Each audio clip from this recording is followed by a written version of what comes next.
నోట్ల రద్దు బీజేపీకి మేలు చేస్తుందా లేక శాపంగా మారుతుందా అన్న చర్చ దేశవ్యాప్తంగా జోరుగా సాగుతోంది. సరిగ్గా ఇలాంటి సమయంలో మహారాష్ట్రలో మినీ పోల్స్ గా భావించే మున్సిపల్ ఎన్నికలు జరిగాయి. నోట్ల రద్దు ఎఫెక్ట్ ను తట్టుకుని నిలబడింది కమలం పార్టీ. తొలి దశ ఎన్నికల్లో అది పెద్ద పార్టీగా అవతరించింది. దీన్ని ప్రజా విజయంగా అభివర్ణించారు మోడీ.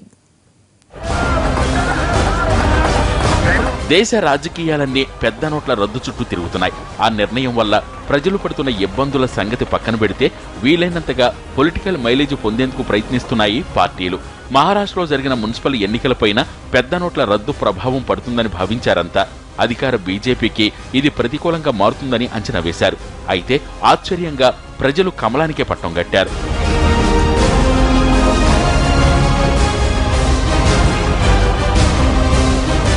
మహారాష్ట్రలో ఆదివారం తొలిదశ ఎన్నికలు జరిగాయి. సోమవారం ఫలితాలు వెల్లడించారు.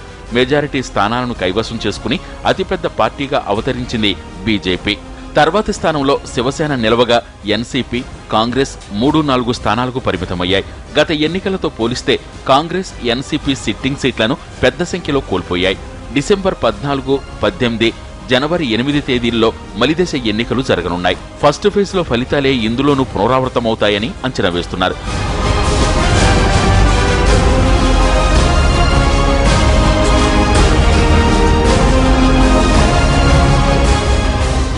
మహారాష్ట్ర మున్సిపల్ ఎన్నికల్లో బీజేపీ విక్టరీని ప్రజా విజయంగా అభివర్ణించారు ప్రధాని నరేంద్ర మోడీ.